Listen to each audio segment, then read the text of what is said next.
We've got a listener question, and this is from John and Rita in Marietta. It says, we're nervous to move forward with a buyer because the reviews of their agent sound like she's a dishonest manipulator.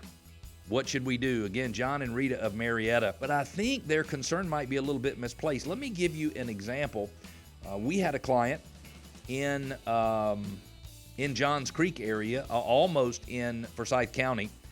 And when an offer came in on their home, they decided to do a little bit of research. So what they did is they actually went online and they went to Zillow and they looked up this agent by name and they read the reviews on this agent.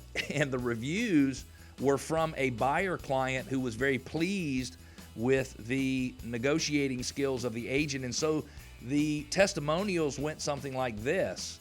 The testimonials went, hey, we loved Sarah, let's just say her name was Sarah, because Sarah got us some things repaired by the seller that we weren't even prepared to ask to have repaired. If you have the right representation as a seller, I wouldn't, as a seller, worry about whether or not the buyer's agent was a good negotiator or not. Let's talk about what gives a party the power in a negotiation. It's not manipulation. It's not really negotiating strength, although a good negotiator from a real estate agent perspective is probably worth their weight in gold.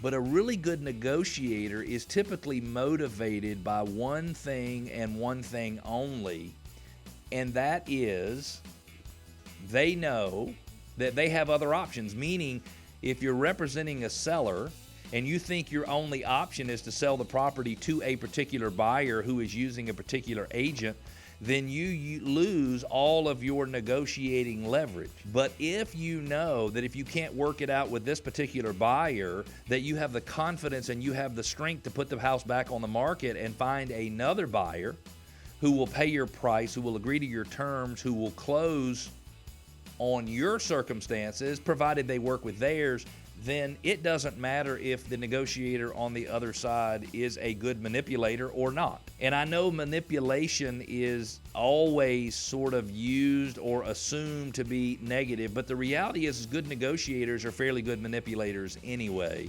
But they're not necessarily doing something that is bad for all the parties. In some cases, they're doing things that are good for all parties.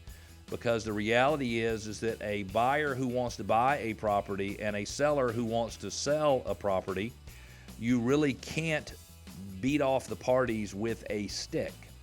And so here's what I want you to realize, that if you have a strong negotiator on the other side of the transaction and you feel like you're going to be a guaranteed loser, the reality is you probably chose the wrong real estate agent.